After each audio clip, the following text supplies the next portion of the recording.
Good evening, and thank you for watching. My name is Cameron Sanchez. I'm the State Senate reporter for the Arizona Capitol Times, and I will be the moderator for this evening's debate. The Citizens Clean Elections Commission is the sponsor for this event. As the state's voter education agency, Clean Elections hosts debates so voters have the opportunity to hear directly from the candidates, ask questions on the issues that matter most to them, and vote informed. Candidates that have a contested primary election have been invited to participate in the debate. Candidates that have opted into the Clean Elections Clean Funding Program are required to participate, while traditional candidates are invited and encouraged to attend. Please note, candidates from both the Senate and House may be participating in the debate tonight. When voting in a primary election, voters are choosing between candidates of the same political party, so their preferred nominee may advance to the general election. As a moderator, I will ensure candidates have the opportunity to engage directly with their respective opponents.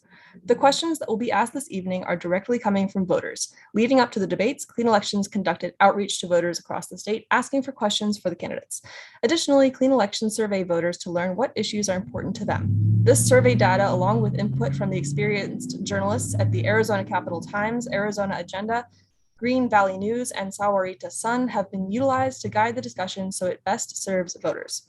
Of course, we want to hear directly from you, the voter, so voters that are watching this debate live, you can submit a question at any time by email at debates@kc-a.com, text at 480-808-1814, or by phone at 480-937-1253.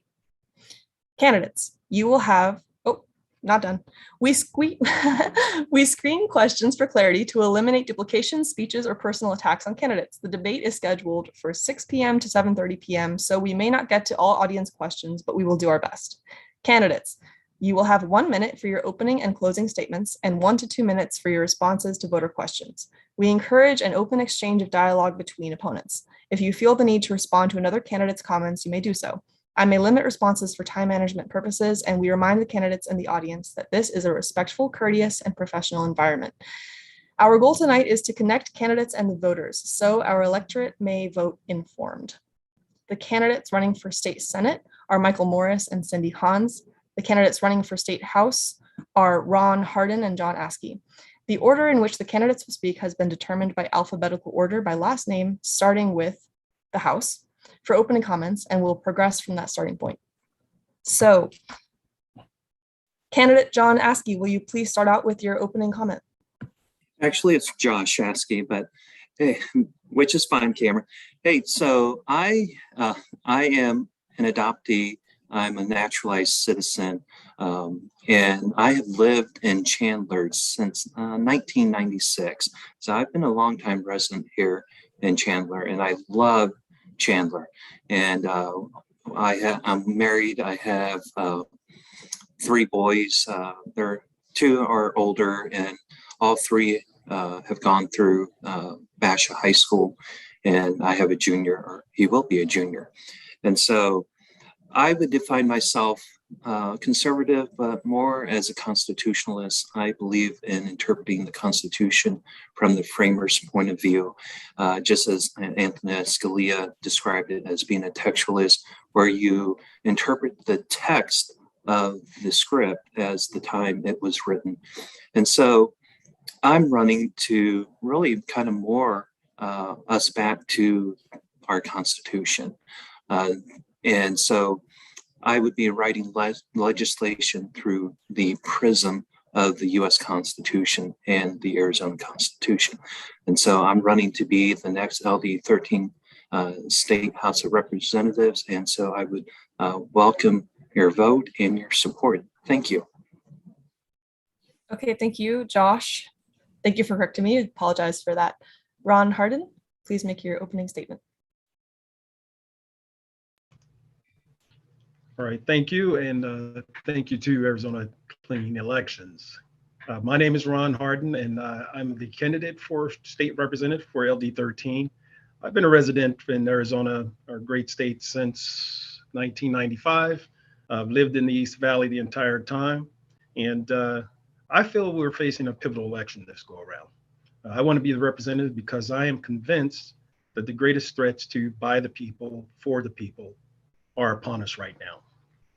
I pledge to fight tirelessly for our communities. I will advance initiatives to improve the quality of life for the folks in District 13. and Arizona as overall.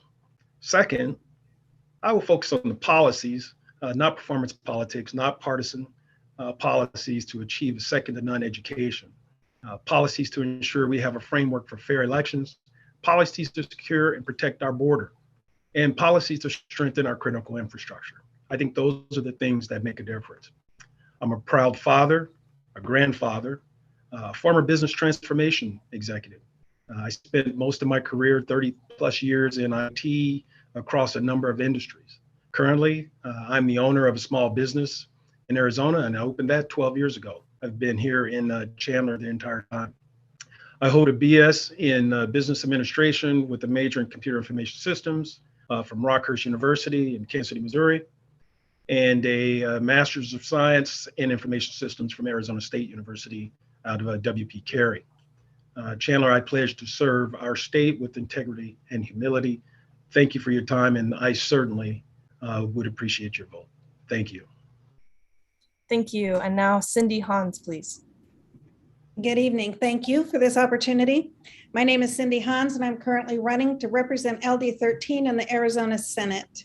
I am a mother of 3 and a grandmother of 2. I have lived in Arizona for most of the last 30 years. My experience in public education, election work, and multiple volunteer bipartisan activities has given me unique qualifications for this job. I'm running to support public school funding and to bring accountability and transparency to charter schools. The vast majority of Arizonans prefer successful and well-funded schools, which provide the foundation for sustainable economic growth for the entire state, as well as an engaged citizenry. I'm running to protect broad access to voting that is so popular with Arizona citizens. I am passionate about keeping our elections transparent, safe, and accessible. I am running to represent all the citizens who would like government to get out of their healthcare decisions. Politicians have no business interfering by either preventing or requiring medical treatments that are offered. Medical treatments are some of our most private choices, and the government has no place in that intimate space. I am working on safe communities, healthier environment, and sustainable water solutions, and I would appreciate your support. Thank you. Awesome. Thank you. And now Michael Morris. Hi, everybody. My name is Michael Morris. I'm running for Arizona State Senate in LD13. Get my readers on here.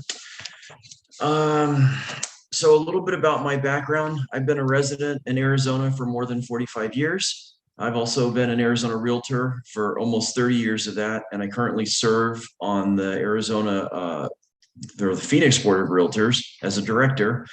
I have college degrees in communication and law enforcement, and I've had various jobs related to my education, including service in the military.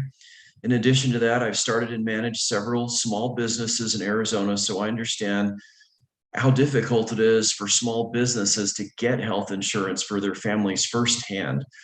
I'm running because public schools desperately need our help to get adequate funding, and our public mental health system is in serious need of proper funding as well, which will allow us to more effectively address addiction issues, needless incarceration of the mentally ill, and homelessness. Furthermore, every family should have health insurance, period. Lastly, our voting rights are under attack, and we still have systemic discrimination plaguing our society.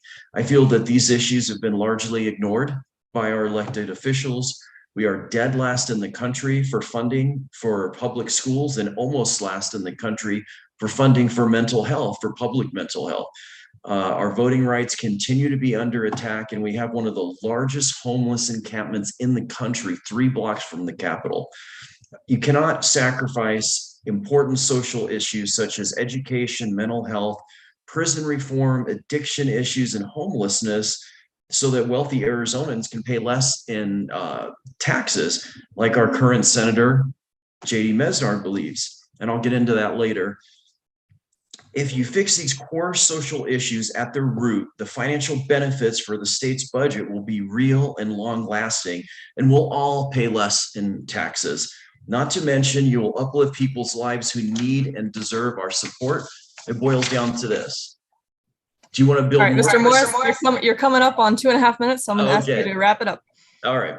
So anyways, I actually was almost done. So do you want to build more prisons or schools, hire more teachers or policemen, or do you want to hire more mental health professionals or prison guards? We have to treat the causes, not the symptoms. We have to start paying attention and elect leaders who have their priorities straight. If you vote for me, I promise I will make a difference. Thank you. Okay, thank you. I'm going to give you a smaller amount of time, I think, at the end here. Okay. So the next question, or the first question rather, is a fun one, I think. And we're going to start with Ron Hardin. So the question is, who won the 2020 presidential election, and do you believe the same candidate won in Arizona? Thank you. Well, the 2020 election is over. There's a president in place, and his name is Joe Biden. Whether or not we support him is a different issue. There were challenges with the election, and there were challenges that we had here in the state of Arizona. But at the same time, I believe that elections in Arizona have been around, or should I say, the things that came up, like mail-in and issues that came up around that. We've had a pretty tight election system for that time. So, yeah, he's our president. You have to respect that. Whether or not you agree with whether he's a qualified president is a different discussion. All right, thank you. Josh Askey, would you like to go next? Sure. I agree with Ron. I mean, the election is over. There's no way that we're going to be able to, even think about overturning that. I would say that there definitely are idiosyncrasies with how the votes, I wouldn't say how they were necessarily counted, because the machines are the machines, the Dominion system, they do what they do. I would say that the idiosyncrasies occurred at the voter registration level, meaning how many dead people were kept on the rolls, how many people are registered in two different jurisdictions or states that were allowed to vote, how many early ballots were sent out. So that is where the idiosyncrasies occurred. It's not, I could, if you want to get really from a constitutional standpoint, I would say that what the federal district court judge did to our election law was definitely unconstitutional.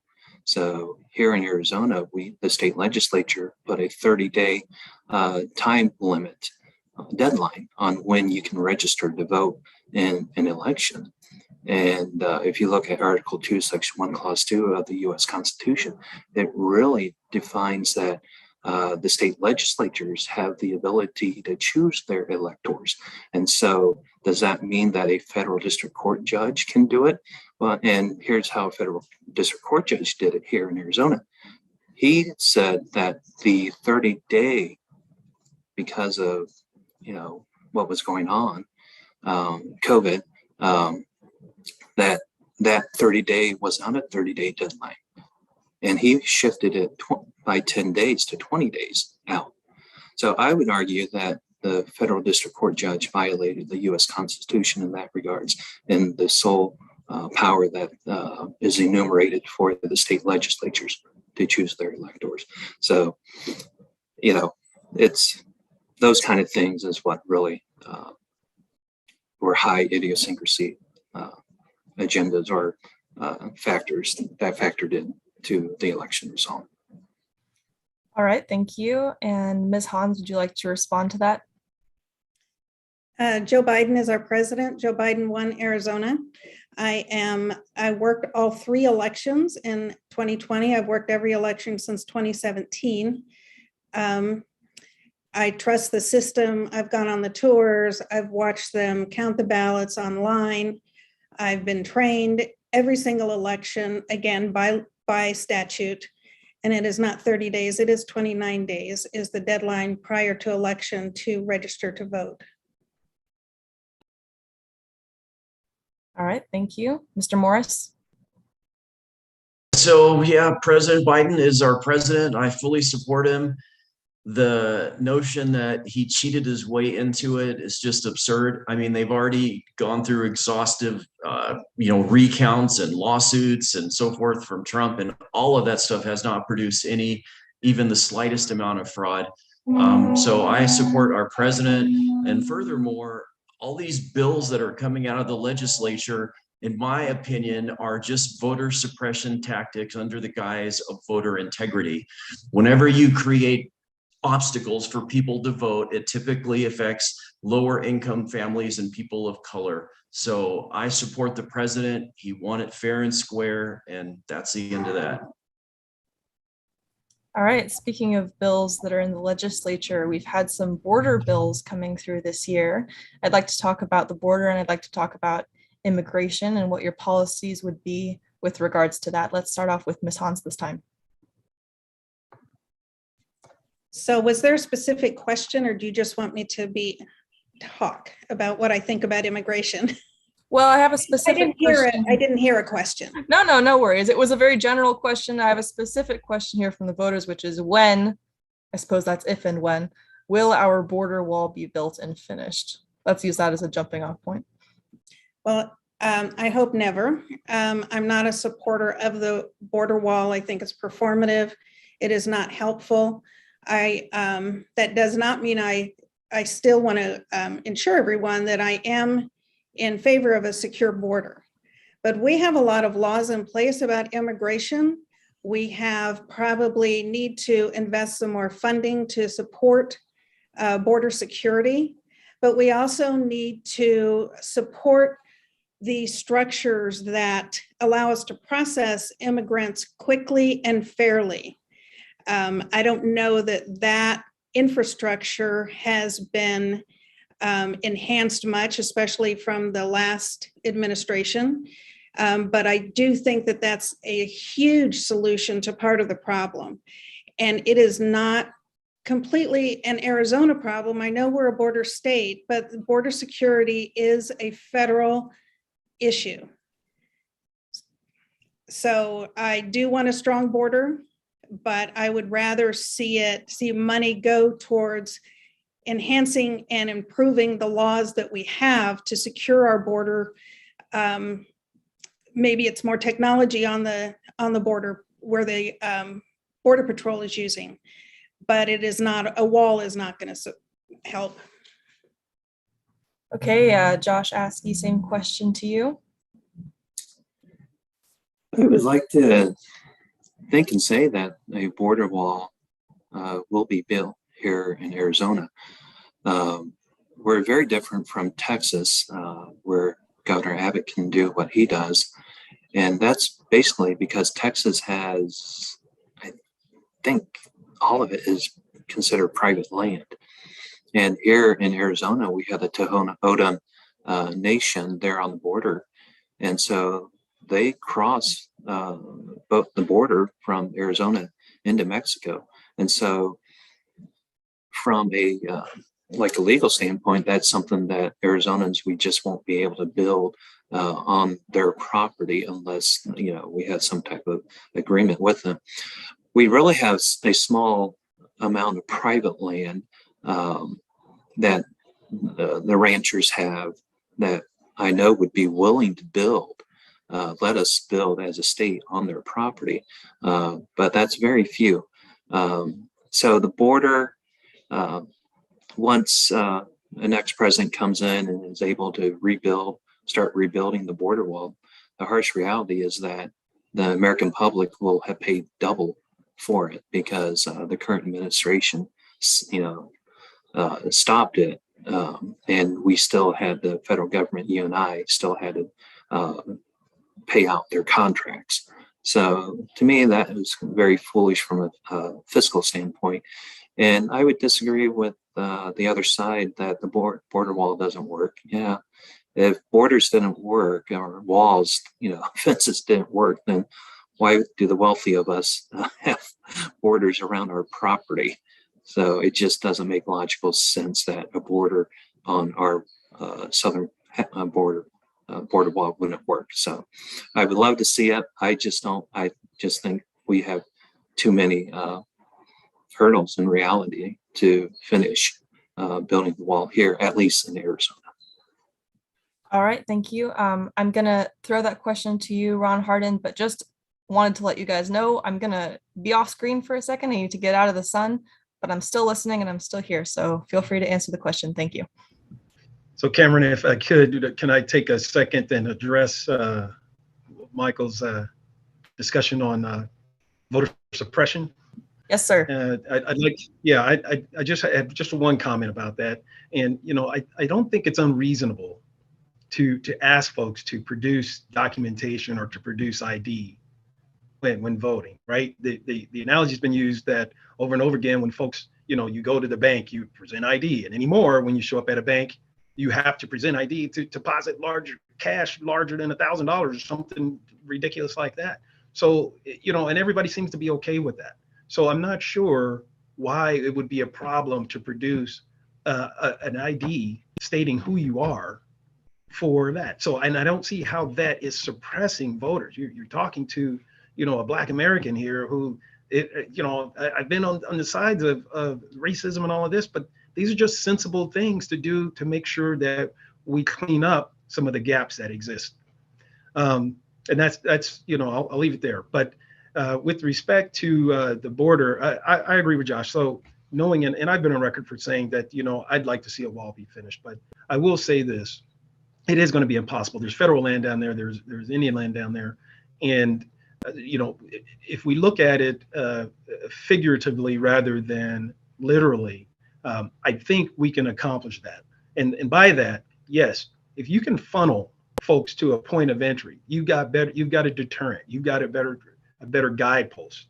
You've got an opportunity to funnel people to a certain area when you're dealing with limited resources that can protect the border.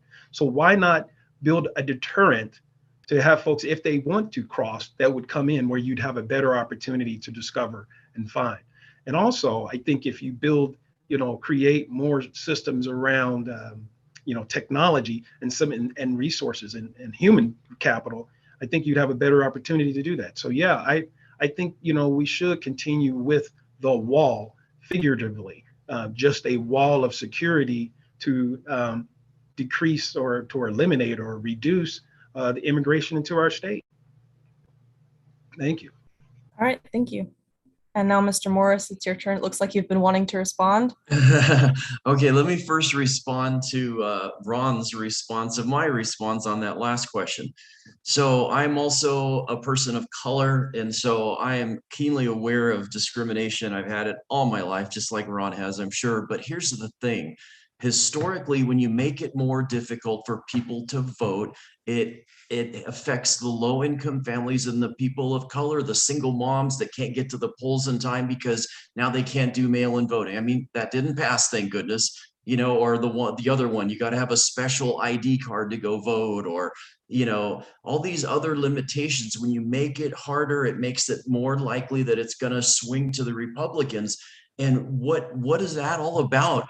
You should be making voting as accessible to as many people as possible, so the true will of the people is reflected in the candidates and the laws that we pass. So there's my rebuttal to that. So to get onto this question, I am not for finishing the wall, and here's why.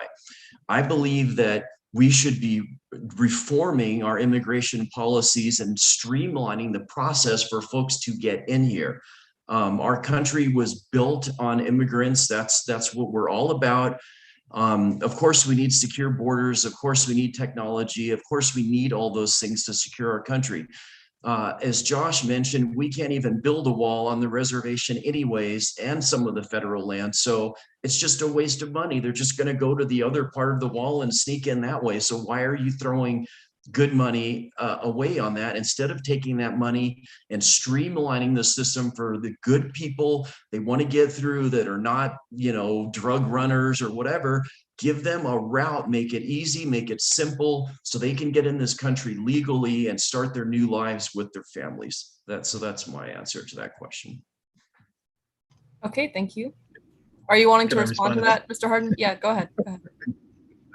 Sorry, Michael. But I think, so you say things that are right, but again, we're talking about there's already a process for people to come in legally. So if you're suggesting that we clean up or streamline processes for folks to come in more efficient, everybody's on board with that. We're talking about illegal crossing, right? So let's focus on what the root cause is. We are trying to protect against illegal crossing. No one, and specifically no one in the Republican Party, would ever say that we don't want immigrants to come in. Of course, that's how our country was built. So the goal would be to make sure that we protect and secure and probably, I mean, we've got things that are happening with, drugs come in, human trafficking is huge. And so if you could just, funnel that into an area where you could better concentrate and better enforce it or better monitor it, I think that would be extremely helpful. So can I respond to that? Okay. I'll make it quick. Okay. I used to be a state trooper in Arizona, so I know all about human smuggling through the Casa Grande route. So I know that that happens. And of course, we need resources to deal with that. But as far as the immigration policy not needing to be streamlined, I think that you should walk a step in a Mexican citizen's shoes in trying to get yourself citizenship here. It is an absolutely hellacious process. It's insane. And it's causing people to go run out into the desert with bottled water and try to make it through because they can't deal with the ridiculous amount of administration and stuff that they have to go through. And we're the Border Patrol are finding those guys out in the desert, families, kids trying to make it through. So if our process was so easy, why are there all these people trying to climb over the wall and dying out there in the desert? The process is unnecessarily difficult. And so we need to streamline that, get these people into the country that want to be here and enjoy the American dream, not, bog them down with an unnecessarily difficult process. All right. I'm going to rein it in. Sorry, everyone. Yes. I'm going to also give Ms. Hans and Mr. Askey a chance to respond since we're going a little over here. No? Okay. I'd have too much to say. Okay. Well, I have an incoming question coming in here, which is an unrelated topic, potentially. It is, what would your state budget priorities be for allocating the more than $5 billion we have in surplus? Mr. Askey, would you like to start off with that one?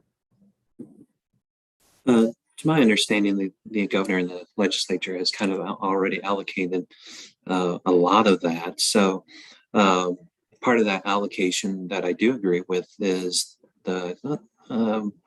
it's about roughly $1 billion, but I think it's over a 4-year period to desalination to help solve our water, kind of the water crisis that we face. So I would be on board with that. The other, really, probably the 1 billion plus out of that portion, I would probably return probably 25 or 50% of that back to the taxpayers. The one thing that is good for Arizona is that we do have such a huge surplus. And I think we will need to actually keep that because I personally believe that we're heading towards a recession. And obviously that's caused by the really high inflation rate that we're seeing. And I think if we, as a state, we're going to have to prepare for that recession. And unfortunately, we'll probably have to keep some of it to weather that storm. I would argue we're probably in it, and it's just the rest of the public hasn't really. I would think they would see it because they can see it in their pocketbook. Every time they go to the grocery store or fill up their tank. So the other areas that would be allocated, I wouldn't be opposed to looking at our public safety. I think the current budget, we had like $383 million that the governor and state legislature set aside for public safety. And so I wouldn't be opposed to using some of that savings to shore up some of the public safety. So, and that's about it for me on All right. what I would do. All right, covering a lot of ground there. I'm just going to do a quick clarification. Yes, the governor proposed $1 billion to water. Wasn't specifically for desalination, although desalination is not off the table. So I just wanted to make that clear before we continue. Let's continue with Mr. Morris. $5 billion. Thank you. $5 billion. Education, education, education. We are dead last in the country in funding for public education per pupil. That's insanity. I would take most of that money, if not all of it, and I would put it right straight into public education funding. If I didn't put all of it in public education, I might take some of it and put it in public mental health funding. We are almost last in public mental health funding, which is part of the reason why we have incarceration, where the prisons are overcrowded so much that we had to resort to private prisons, incarceration for profit. We got the largest homeless encampment 3 blocks from the Capitol. But anyways, that's my answer is I would mainly put that money into the public funding, public school funding, and perhaps some of it to fund public mental health. Most of not all of $5 billion to education is quite a lot. I don't think even my incumbent Democrats have suggested that one. Ms. Hans, you have some experience in the education world. I'm going to give it to you next. Thank you. Yes, I do have some experience. I have an entire career as a teacher, an assistant principal, and a principal, and I have lived through some budget cuts back in the day. So I've always heard, and I have to say that I would not spend all of the $5 billion because I do agree that we need to have some in savings. If I need savings in my home, Arizona needs savings for its home also for that rainy day. But I've been hearing about the rainy day, and so far, the rainy day has not included a crisis in public education or an economic crisis during a pandemic. So some of that money needs to be spent. I absolutely think a huge majority of it needs to go into schools. It needs to go into school classroom sizes, needs to go into paying teachers, paying all the support staff better. The infrastructure in the schools needs to be shored up. Infrastructure in the state for that matter. I would put some of that money into expanding broadband.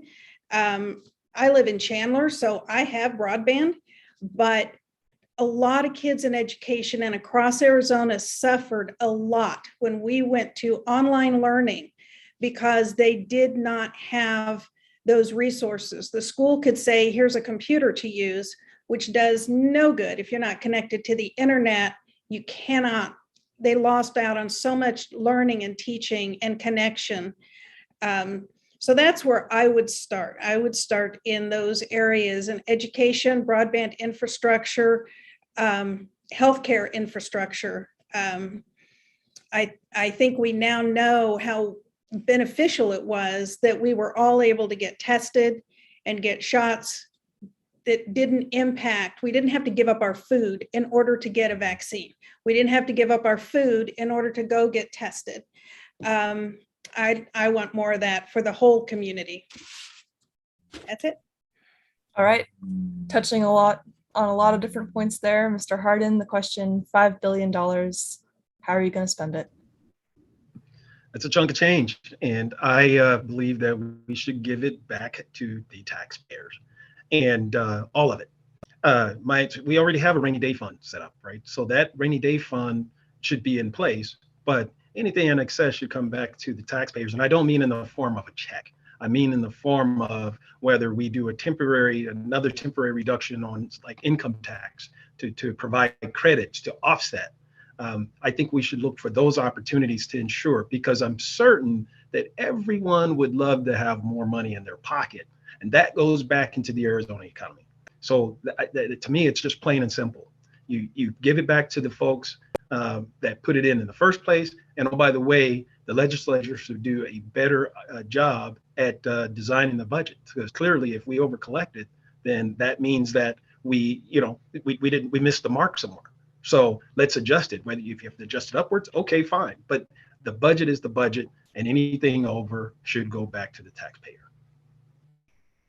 Okay, thank you. I think we heard a little more about education from the Senate candidates, so I'd like to talk about education again, and we're going to start off with the Republican candidates for House. The question, do you believe public education in Arizona is properly funded, is funded enough? If not, what changes should we be making? Mr. Askey, let's start off with you. Yeah, before the horror screens happen, I would say that we fund education. I think the first question we should look at, put it into perspective. How many of the public really know what the budget that we have that we spend on education? We spend about $6.7 billion on education. Then, how many of us knows what the overall budget for the state? It's roughly like 14, I think 14 and a quarter billion. That's roughly 50% of our budget is spent on education. So my concern is not how much are we spending. I would think, as from a parent and a student standpoint, it's what's the quality of our education for those funds.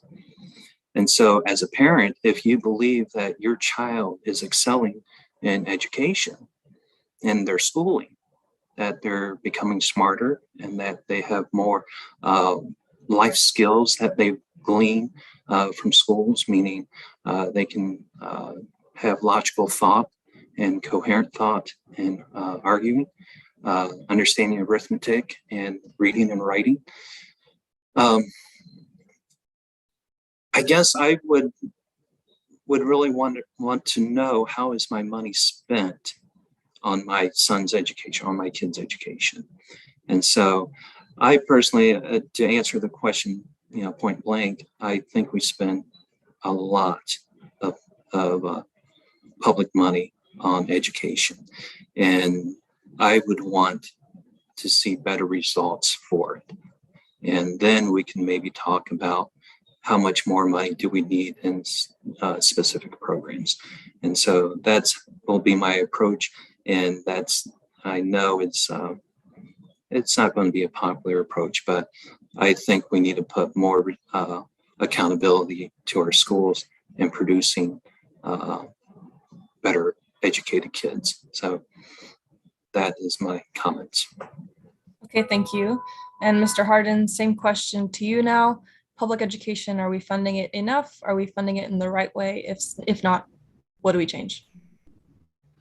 So I don't know that it's totally a question of the funding or the budget, but how about the aggregate spending on that, right? That to last I understand, it's been 40 years since that number's been raised. So each time that they hit, the school district hits those thresholds, you have to go back to the legislature to get the okay to the authority to spend. And so I think those are some of the things we should probably look at versus saying whether or not the budget is adequate or not.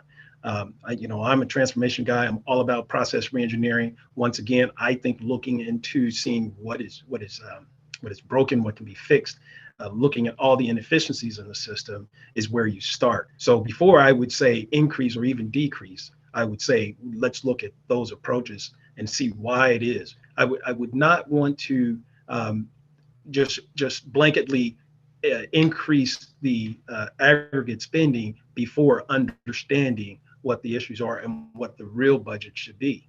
There are challenges for these schools. I grew up in public schools, and I know that today what I see in public schools is unacceptable. So yes, we've got to have metrics. We've got to have the performance measures. We've got to have the accountability. That's there. But once again, I don't think that teachers and educators would disagree with that if it's reasonable. You just have to create the framework for them to be successful. That's my answer. All right, thank you. And Mr. Morris, Ms. Hans, we've already heard a little bit from you about education, but I'll give you an opportunity here if you wanted to add a little bit more, maybe mention the aggregate expenditure limit. Do you think we should change that? Mr. Morris, I'm seeing you want to respond. Go ahead. Sure, I absolutely want to respond. Okay, so I'm a results person. Everybody's a results oriented. As far as citizens go, we are dead last in the country on funding per pupil. No wonder we're not producing the results we want to see. That makes no sense to give somebody 10 cents and then say, well, why aren't you producing anything for me? Because I don't have the tools, I don't have the resources, I don't have the funding. So the idea that the teachers are somehow incompetent and we need to re-examine the processes, it's a simple equation. If you don't give them the resources, they're not going to produce the results. We are dead last in the country. And Mr. Hardin says we should give the $5 billion back. Are you kidding me? You're dead last in the country in education and maybe second to last in public funding. So you're gonna just give the money back instead of, see, here's the thing. I think that the government has a civic and an ethical responsibility to take care of the citizens, and a society is measured by how it treats its most vulnerable contingent. The children, the mentally ill, were last and dead to the last. And so we should just give the money back and not take care of our civic responsibilities. Completely against that. And of course, that sort of answers the next question. How do I feel about funding? We're dead last in the country. We need to get funding to public education, period. So that's my answer.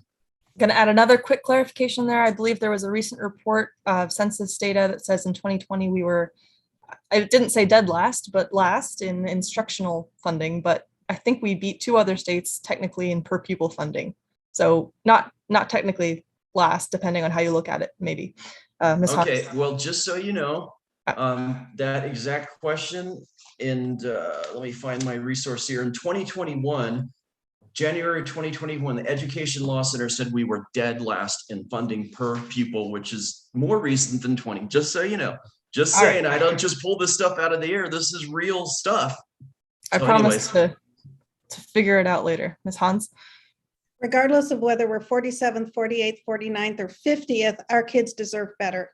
Our economy deserves better. Our employers deserve better as far as hiring kids out of school. However, I do believe there should be some accountability. I would love to know some of the accountability that the public schools provide by law with procurement laws,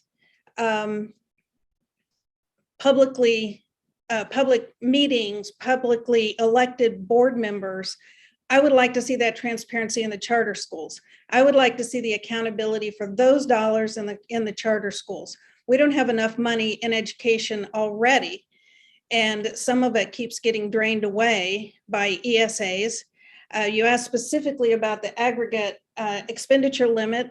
That needs to go away. The legislature can overturn that. It's time to let that go away. But I also would like to know how you're going to measure that return.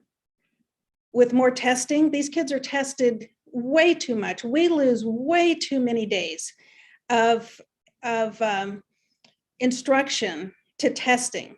Are we behind now? The whole world is behind after 2 years of a pandemic. So we need to reward those people who are on the front lines in the schools, who have kept those kids active, they should not be forced to make their bills because they teach all day and then they're delivering pizzas at night. That's unacceptable. How is that acceptable when we're sitting on a $5 billion surplus? How is that acceptable? And just to let you know, in most states, the largest portion of the budget is education. That's because there are a lot of kids in every state that need to be educated. If you're talking about the Constitution, the founding fathers were very much in favor of public education. They wanted citizens educated for democracy purposes. They wanted their citizenry engaged, and they felt like it was part of the common good to have a strong public education system. John Adams, Thomas Jefferson, They all, we can talk about some of their faults. However, they all were in favor of public schools. All right, Mr. Harden, were you wanting to respond to that? I thought I saw you a little earlier. Of course. So I agree with some of that. So, and again, let's be clear, fully support public schools. No one wants to see our public schools go away. That said, the competition is good, right? We have to have alternative choices because everyone's learning styles are different. So you have to allow for that. That's how you get better. Competition drives the improvements, I think, across the system. So if you look at that approach, I think I would agree with you. Now, tightening up the metrics, we talked about that before. You absolutely have to have the results and expected outcomes set up front, and that's what's missing. And regarding teachers' pay, let's address it, right? But once again, you can't punish the teachers punish the teachers by underpaying them. Yes, let's make it competitive. But if I look at, my lens is through Chandler, and I think Chandler is very competitive. So I'm at the state level, want to make sure that I protect and support Chandler. At the same time, let's make it reasonable across the state. I don't know what those numbers are, but you're right. No one should be delivering pizza. But I will tell you this, when you go to school as an educator, or when you go to school to get an education and become an educator, you are not expecting to come out with the same pay as someone who manages or majors in aerospace engineering. So there is some accountability there for the choices we make as folks going into that profession. That said, we need to have more folks enter into the system. So I think that would, into the teaching profession, I think that would be good for the state. All right, thank you. Just say one thing, promise to be quick. Okay. But somebody taught that aerospace engineer. So, some basics before he got to that, or she got to that point. Also, I think some of the funding in education, I would love to see some funding in education go to our community colleges and to possibly some kind of trade schools. I think that we've missed the mark, and this is not a comment on Arizona, but just in general, I think we do kids a disservice when we have kids are so good with their hands, but they don't want to take philosophy and go to college. They still need that extra training in the trades, and that is something that I would like to see happen also. I'm done. Thank you. Mr. Morris, I see you wanting to respond. I'd like you to also keep it brief, please. I'll keep it brief. And that was one of the things I was going to say is what Cindy just said about getting the trade schools involved in high school so that there's options for kids that don't want to go to college, but they want to do the trades. But also I want to respond to what Ron's said about the public education. So public education being dead last in the country, why would you want to expand the voucher program and give more money to the private schools? That makes no sense. And then the teacher pay, oh, well, they should have joined a different profession. We are losing teachers left and right to Las Vegas and all these other places where they can make a living wage. We have to attract and retain quality teachers by paying them a respectable wage, giving them the credit they deserve, and advocating for them and our students and our kids. So that's all I'm going to say. All right. Clarification. Is it that you said that teachers don't expect to make a lot of money versus that they should choose a different profession besides teaching because they know they're not going to make money?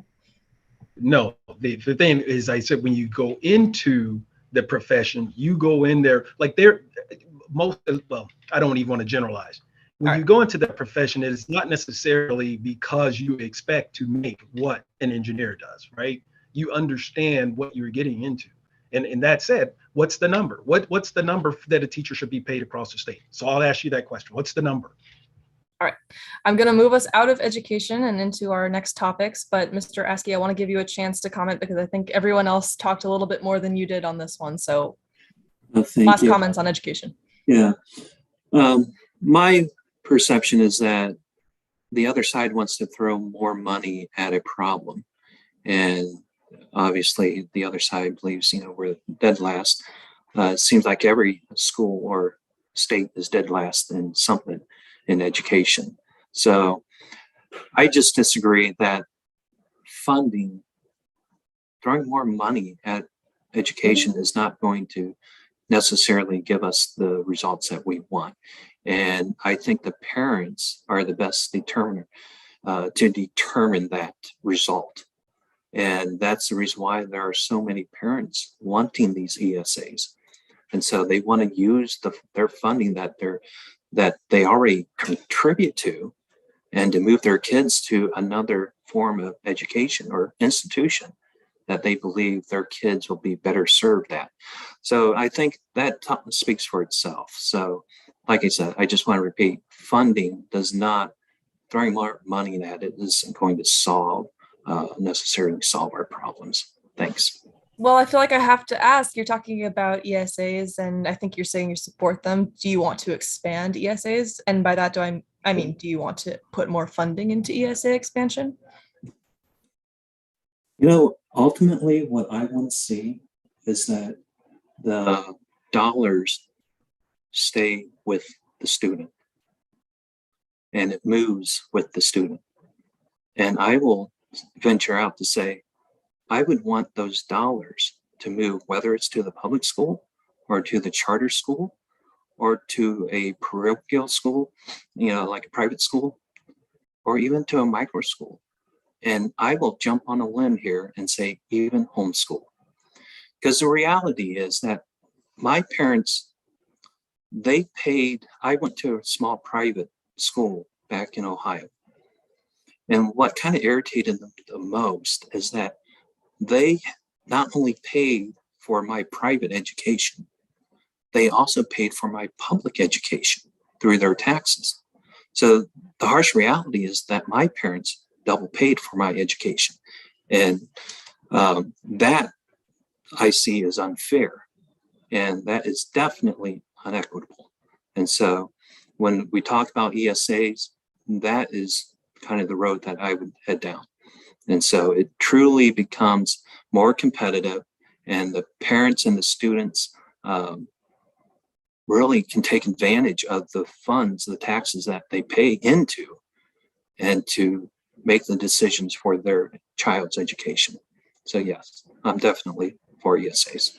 All right. Well, I'm sure we could all talk about education and maybe ESAs alone for our last 40 minutes here, but we do have some questions coming in, so I'm gonna curb it. So this one came in a few minutes ago for everyone. What are your thoughts on gun control? And what would you do as a legislator to prevent mass shootings such as what happened in Texas today? Let's start off with Ms. Hans. So I do not own a gun, although I do have my concealed weapons carry permit. I think we need to do background checks. I think we need to require training. I will say that when I took the classes that I took, a great deal of time, the majority of the time of both classes that I took were spent on training. That was spent on keeping your gun safe. It was spent on your own safe behavior when you're handling a gun. And I took the training because I just don't understand this gun culture. I just don't. So I thought I would reach across and get some training and find out from people who do this for a living. But we lead the world in these kinds of shootings. We don't have any more mental illness than any other country. I ran shooter drills in my schools. I ran lockdown drills in my schools. And it's an awful thing to go through. Just the drill is not a good thing to go through. It's not good for kids. They need to feel safe. You can't learn if you don't feel safe. And if you don't believe that, just do your taxes the next time, 5 minutes after you have a car accident. If you don't feel safe, you cannot learn. We need to keep our kids safe, and we need to institute some common sense gun controls. I don't know if you can ever absolutely prevent mass shootings. I don't know about that. I mean, if police the only thing police had to do was say stop at the stop sign, they would lose a lot of money writing tickets. So just saying, but we've got to do something. We've got to start doing background checks. We've got to start requiring licensing. We've got to start requiring training. I don't know why anybody needs an AR-15 in their private collection. If they want to shoot one, you should be able to go rent one, I guess, the way you can rent a race car and drive it. But you don't need to drive those things on city streets. So we do a lot of control in our communities. We have a lot of safety parameters. We wear seat belts. We have brakes that have to work. We have lights on our cars. We have to do the same thing with lethal weapons. And I would support any of that legislation that would provide that safety, some of those safety features. All right, thank you. Same question to you, Mr. Hardin. So I'm going to say no to gun control. Again, keyword control. I don't think that building in gun control is going to create a safer environment. If anything, it's going to probably make things worse, because now the criminals know that you don't have a gun. So I would say I support things as they are. And I think with respect to background checks, there's probably a limited amount of something that I think we already have something in place that addresses that. But when you start talking about, comparing apples to oranges and looking at the safety versus, gun laws, the two separate things, two very disparate things. People are going to behave as they will. And if they want to get access to a gun to do harm, it's going to happen. That said, I am certainly sorry to hear what happened in Texas today. I have not had an opportunity to look at any news or news feeds, but that is sad. We certainly don't want any of that. But no, I would say no on gun control, or no on background checks. I am comfortable with the gun laws as they are today, and I think they should stay in place. Thank you. Thank you. And just to give context to our viewers who may not know, there was a shooting today in Texas that resulted in the deaths of, I believe, 14 children and I think one adult, maybe two. Mr. Morris, would you like to take that question? Yes, absolutely. So as you all know, I have a background in law enforcement. I have guns of my own. I am going to have to stray from Cindy on this. I will never, ever, ever take somebody's gun out of their hand. That is our Second Amendment right. We have the right to bear arms. Now, having that being said, there are some loopholes that I could see perhaps where we fall short. The gun shows, it wouldn't kill us to do some background checks for those guys when they buy guns. But in this case, what Ron said about criminals wanting guns that they can get them, I have to agree with them. See, Ron, I agree with you on some things, that criminals, they will get guns. If they want them, they're gonna find a way. And if you make it where law-abiding citizens can't get guns, then that's exactly what happens. The bad guys have guns and the good guys don't. They come into your house, what are you gonna do? Throw a dictionary at them, you have nothing. And so I'm never ever going to advocate for a policy that takes guns away from folks. But I will, to Cindy's point about getting proper training, how to handle the guns and stuff, I'm certainly an advocate for that. And, if we can add that into perhaps the background stuff, maybe a little short questionnaire, what are the 4 safety rules of gun control? I'm for that, absolutely. And maybe just, to cover some of those loopholes at the gun shows. That's a little ridiculous. They can just go in there, no background, no nothing. Here's the money, give me my gun. I think that's a little fishy. And I think that maybe we could close that loophole somewhat. But other than that, I'm fine with the gun laws the way they are. And I believe in the right to own a gun. Thank you. And Mr. Askey, before we get to you, Ms. Hans, you said you wanted a chance to clarify something quickly. Yes, I am not against people having guns. I don't have one. I wasn't raised with them, but I'm fully in support of the Second Amendment. But the tools that we have today and the brazenness that people carry their guns around, I don't understand why that's important to people, but okay, you do you. But I am in full support of the Second Amendment. But I do think the question was, do we need some common sense gun controls or common sense laws passed? And the answer is yes, I do. And there may come a time when I am a gun owner. And if I am, that'll be the decision that I'll make when the time comes. But because I'm in full support of the Second Amendment, I know that I can do that when I'm ready. Okay, thank you. Hearing some bipartisanship in this group today. Mr. Askey, same question to you. What are your thoughts on gun control? Some specifics that have come up, I've heard about maybe limiting assault rifles or gun shows or having background checks. Feel free to comment. Yeah, there is no such thing as a gun show loophole, Michael. If you have to purchase a gun at a gun show, they still have to run your background check. So I am a big Second Amendment supporter. I take the word shall not infringe literally. And so in that regards, I'm very, I guess would say liberal, meaning I would not be for too many restrictions on gun ownership, especially when you realize the purpose of a gun of the right to bear arms. It is not, the purpose is not to have just recreational shooting, although that is a benefit of having the Second Amendment. The purpose of the Second Amendment is to protect all the other amendments from a tyrannical government. That is the reality. And so an unarmed populace is really easy for someone that has lust of power to come and overtake the society. And with gun control, the problem is not an inanimate object of the gun itself. The gun does not commit the crime. All right. Just think about it logically. What prevents you and I, when we are all four of us, if we so happen to get elected in a position of leadership, what prevents us from ignoring the US Constitution or the Arizona Constitution?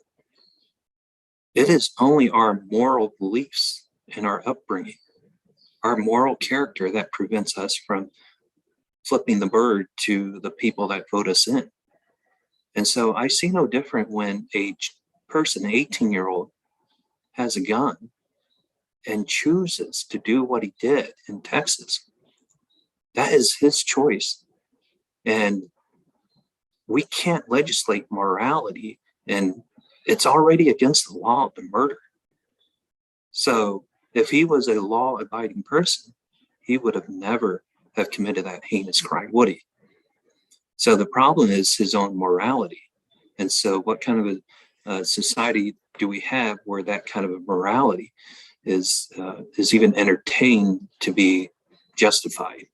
And so that, I think, is a subject that most of us don't want to, really ponder and think about. And so it's not the inanimate object that's murdering, it's the 18-year-old that did it. And so, to answer your question, I wouldn't look at too many more gun regulations. I just don't. I take the word shall not infringe very literally when it comes to the Second Amendment. Thanks. Thank you. All right, I'm coming up on our last few topics here, and I want to make sure we get to water because that's an important one here in Arizona, as you all know. Let's start with our Senate Democrat candidates. This is a general question, but I can specify it if you'd like. For water policy, how should we be conserving water, if at all? Should we be looking into, let's say, desalination, because that came up earlier in the discussion, if I recall. Mr. Morris, let's start with you. Yes, I'm a big advocate for desalinization, the Sea of Cortez and getting that water to Arizona and working on, we have 2 plants already. Let's get them functional. Let's get this going. We should have done this decades ago. We had that available to us. So that would be a big one that I would look at. As far as conservation, it's not a bad idea. I mean, give tax incentives for folks that use artificial turf on their, their lawns and rock gardens instead of grass. There's nothing wrong with incentivizing the citizens to be conservative and encouraging that. But yes, that's one of the biggest things that I think would help our situation, is to bring in another completely new source of water supply in the desalinization plants, and specifically from the Sea of Cortez. Okay, thank you so much. There's a lot of ideas floating around the legislature, both sides of the aisle, for how we should tackle water policy. Desalination, certainly one of those ideas. Another is toilet to tap water for purification programs. Another is irrigation limitations. It's your turn now, Ms. Hans. Thank you. So one of the things that I'm not sure that the 1980 Groundwater Act included some of the tribal lands. They need to be included in this conversation about water conservation. I agree with incentivizing the population to cut back on water, whether it's replacing your grass with artificial turf or going to xeriscape. We also need to look at agriculture. We need to look at crops that are water intensive, and maybe incentivize those farmers to change those crops to something that is more desert friendly. I would like to see the same kind of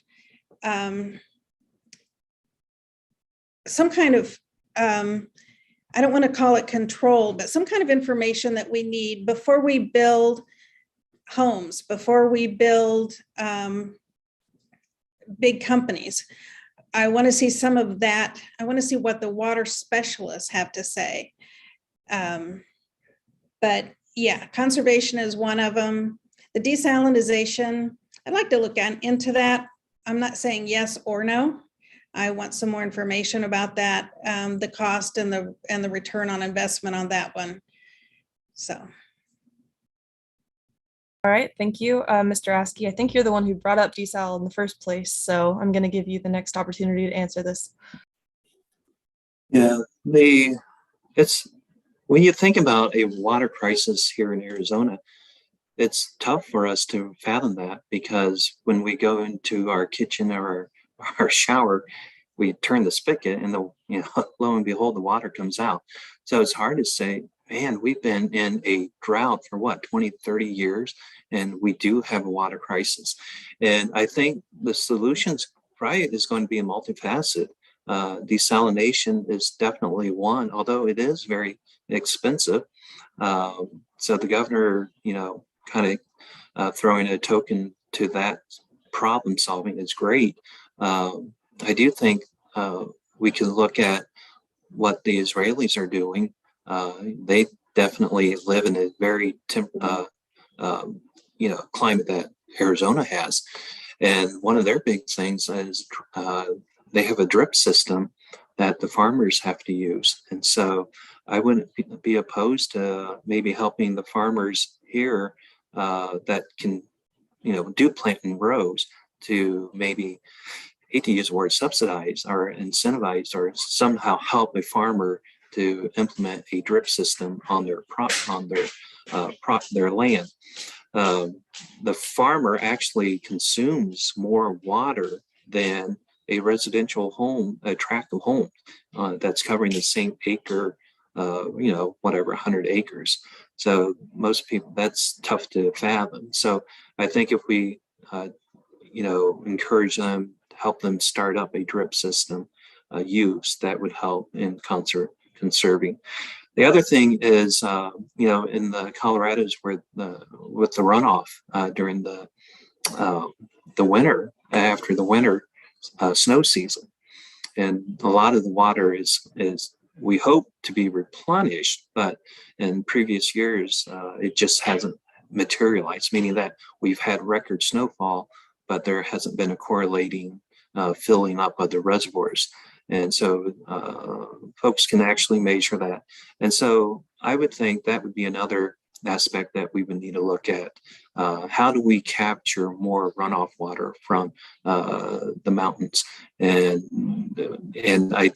I would think there's something that we could do to do that. So I would be, I wouldn't be for forced conservation on the citizens of Arizona. I would be more like Michael, where it's more of a voluntary, so we can educate the population of the crisis that we're in, and that these are things that, as a citizen of Arizona, that we can do to conserve our water supply. But I All right. definitely wouldn't want it mandatory. Thank you. And before we get to you, Mr. Hardin, there's another audience question on this topic, which is specifically, how will the desal issue, if it comes up, be negotiated with Mexico? Because yes, that water is not in Arizona that we're talking about. So Mr. Hardin, on water policy. Well, so for the latter question, I don't know. I think there is an opportunity to negotiate, right? Because there's also, I think, currently in place how Mexico receives its water from the Colorado. So I think that's just negotiation. I think that's how you do that. And I don't know enough about the various techniques and methods for creating, different the toilet to tap or the desal. But I will say this. I think that's where the opportunity is, right? So we've been in a drought now for 20, 22 years. I've lived here since 95, and I think it was late 90s where they started kind of talking about it, in around 2000. Oh, we're in a drought 22 years ago. So what the heck was everyone doing down there at the legislature for the last 22 years? So I think that it's so important to be sitting right now saying, okay, well, let's look at it as an opportunity. So now everyone wants to get to work. It's some of those same folks that are sitting down there right now that were down there 20 years ago. So that's why we need to change. Let me come back to your point. I think that we want to invest into the technologies and the companies that are willing to do this. So let's bring them here. Let's explore. Talk about that $5.3 billion. You got an idea? Let's put it to use. So now we're talking, right? So get in there, do the work, and work the plan. I'll just say this: when just one comment at the Fed level. We talk about all this expenditures at the Fed level, but wouldn't it be, we've got this federal highway system that came in 60, 70 years ago, however long that goes. Why not solve some of the water problem by federal assistance creating water? This is real. So, and it's, a third of the country or whatever we are out here. And I think if you look at our water issues, that's going to be, I think they've got Phoenix been inhabitable in 2060. That's only 40 years away. So we need to solve these problems now. And I think we want to bring some innovation to the table for it. So I'm all for it. All right, thank you. And I think that's a good segue because we're coming up. I think this has to be our last topic, and I promised we would get to it. Inflation and the economy. And since you were just starting us off here, why don't you kick us off, Mr. Hardin? We're currently experiencing some very high gas prices, some very high housing prices in Arizona as well. How do we help people with these high costs of living? Do we do stimulus checks? Do we give tax cuts? And I'm sure you have thoughts on both of those things, so go ahead. Yeah, I don't know about the stimulus checks, but I certainly do see, once again, tax relief and whatnot around that, because inflation is going to drive, supply and demand. And once the economy starts drying up, we are really in a world of hurt. That's going to bring on a recession. But from an Arizona standpoint, we've got to be able to look at the affordable housing, folks to be able to keep their housing. I am certain that with the inflation, we are going to see an uptick in mortgage rates. And so that might drive down some of that and slow some of that down, which might be a good thing for now. But I don't know that I would want to battle inflation by other than saying, let's give tax breaks. Let's help folks with the food banks. Let's make sure that those are taken care of, to make sure, because folks are going to have to depend on their churches, their faith and whatnot for this. And I think that's the time that we want to take that $5 billion and give it back. All right, thank you. Mr. Morris, we'll give it to you next. in terms Sure. of inflation? Go ahead. Go ahead. Oh, no. Well, my answer to that is, first of all, gas prices are insane. We have a $5 billion surplus. Let's take the state gas tax away. Give some people a break. So that's one thing that I would do to help combat inflation. The other thing is our minimum wage is not keeping up with inflation. It's way behind. And I would advocate for raising the minimum wage, trying to get it at $15 an hour or as close as possible to help some folks be able to make ends meet. And when inflation goes rampant like this, it typically affects the low income families a lot. And so those are two big steps that I would take to try to combat inflation, the gas tax, and work on getting that minimum wage up. Wow. Getting rid of the gas tax. The Democrat wants to cut taxes to help with inflation. There you go. The I'm miracles not judging. I'm not judging. I'm making an observation. Miracles do happen. I know. Right is right, and partisanship doesn't make any difference. Okay. All right. Let's keep it on this Democratic side. Ms. Hans, inflation and how do we handle it in Arizona? So a couple things. Yeah, the housing, affordable housing is absolutely one of the drivers. People are seeing their rents raised $200, $400, $500 a month. And that's contributing to a lot of pressure. I don't know. I mean, inflation is a result of supply and demand. So I don't know how much we can do, but I am not sure that the state I was looking into this today between the state, what the state can do with the cities and whether they're preventing cities from putting on their own controls if they want to. So I would want to look into that.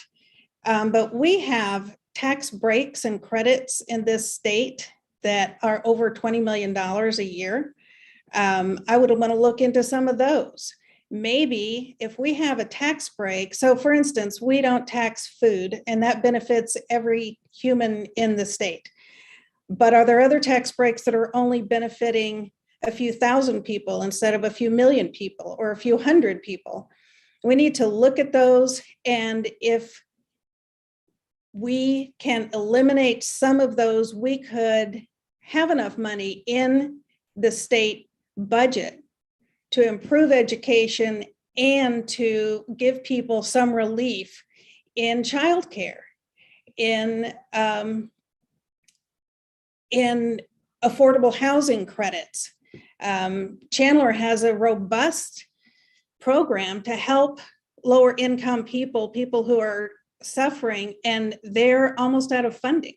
It's coordinated with federal funds, and the state maybe could kick in some more if we got rid of some of those tax breaks. So that's one of the things that I would like to dig deep into, is where we have some fluff in our budget already and use that money to give people some relief. All right. Do we give tax breaks or do we not give tax breaks? Do we give out stimulus checks? Do we not give out stimulus checks? Mr. Askey. So inflation, that's a really deep subject. When I look at a problem, I tend to try and figure out what is the root cause. And if you believe inflation is happening, then what is the root cause of inflation? And it is not what President Biden said, for businesses to just lower their costs. That doesn't reduce inflation. Inflation is a mechanism of currency, meaning that inflation can only really occur at the monetary policies of the federal government. And so when we've had quantitative easing that has been going on since back in President Obama's time, I've always wondered, when will that quantitative easing actually affect the economy?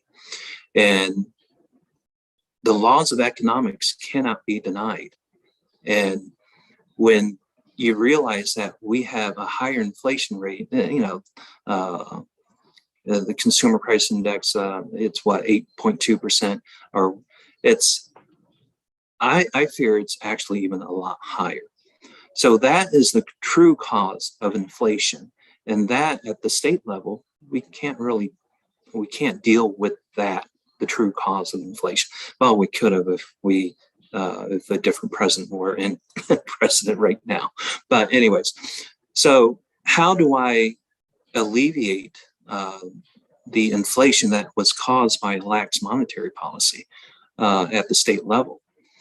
So when we talk about higher home costs and rental costs, well, there are costs that for example, if you want, as a developer, if you want to develop in Texas, do you know what the time frame of buying that property, getting approval through the permit process in Texas? It's like 90 days. You know what that same process is here in Arizona? It's 1 year to 18 months. Could you So repeat that, please? that is, so as a state legislature, that is something that either we can encourage the cities to figure out how to reduce that time frame so that it does lower costs to a developer, because that developer is going to pass that increased cost on to the homeowner. All right, Mr. Askey, I am gonna stop it there because you're at 2:47, and I think Ms. Hans wanted to respond quickly before we get to the closing comments. So Ms. Hans, quick response. I wanted to ask him to repeat something from 90 days in Texas and it's 100, or it's a year and a half here. What was that? I believe it was The 1 year to permitting. 18 months. Sorry, go ahead. Mr. Askey. It's the permitting process. Okay. And I do want to point out that part of the inflation, we can talk about inflation, but corporations are raking in record profits too. They could share a little bit of that with their employees.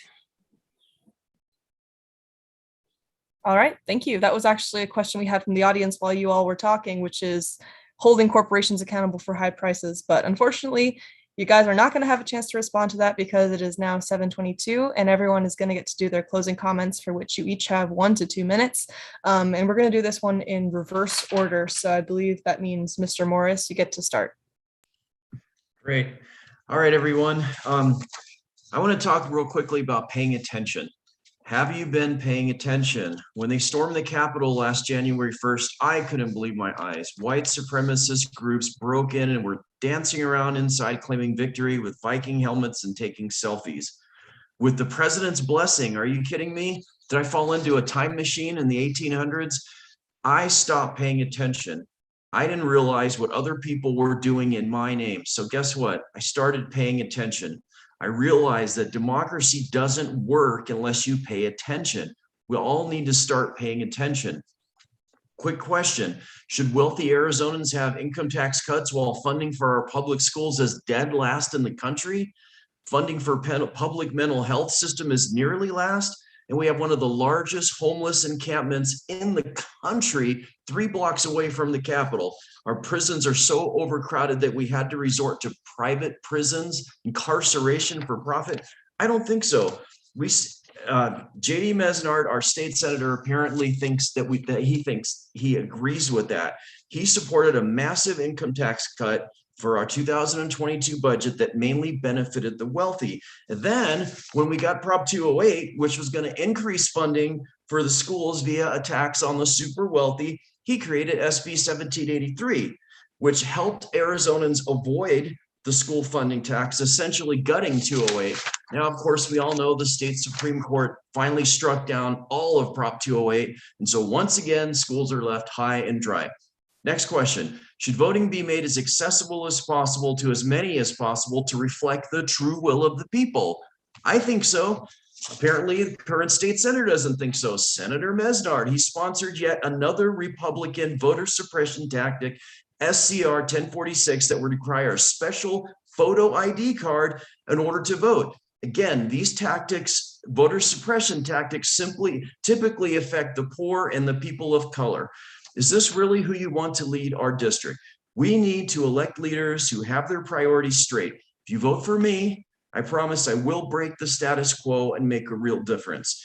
I'll say it again, you cannot sacrifice important social issues such as education, mental health, prison reform, addiction issues, and homelessness so that wealthy Arizonans can pay less in taxes. If you fix these core social issues at their root, the financial benefits for the state budget will be real and long lasting, and we'll all pay less in taxes. Not to mention, you will uplift people's lives who need and deserve our support. We have to treat the causes, not the symptoms. We have to start paying attention and elect leaders who have their priorities straight. If you elect me, I will do what's right. I will get things done, and I will make a difference. Thank you. All right, thank you, Mr. Morris. Ms. Hans, you're next. So during my career, I've been a teacher, an assistant principal, a grant director. I work with diverse groups of people, as you can imagine, in a public school.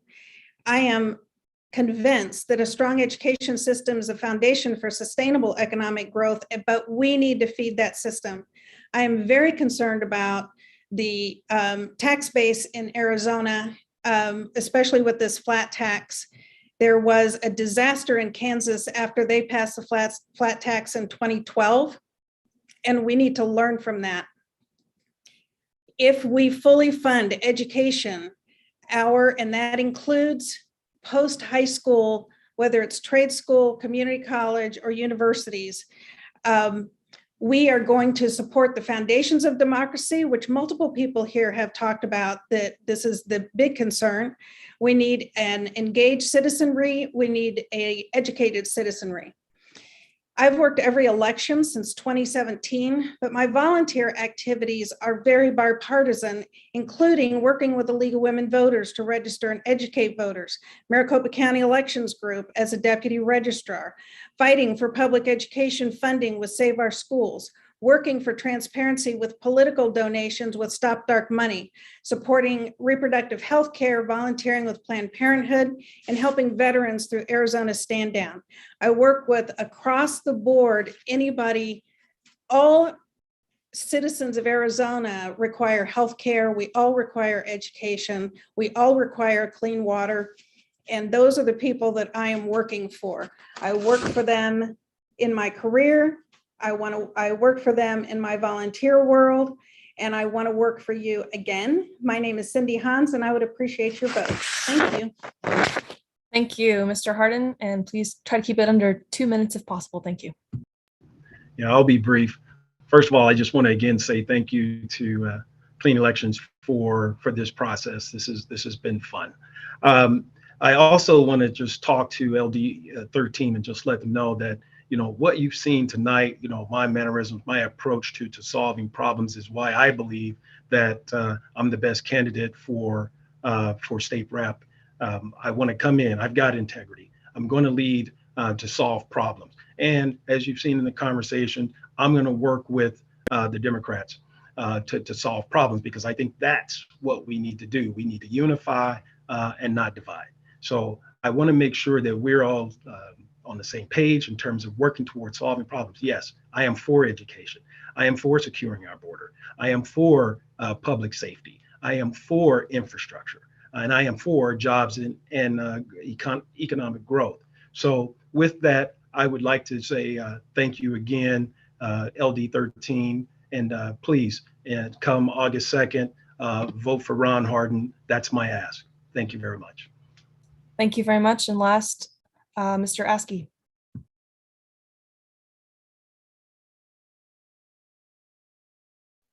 I do want to thank Clean Elections for having the temerity to put this on.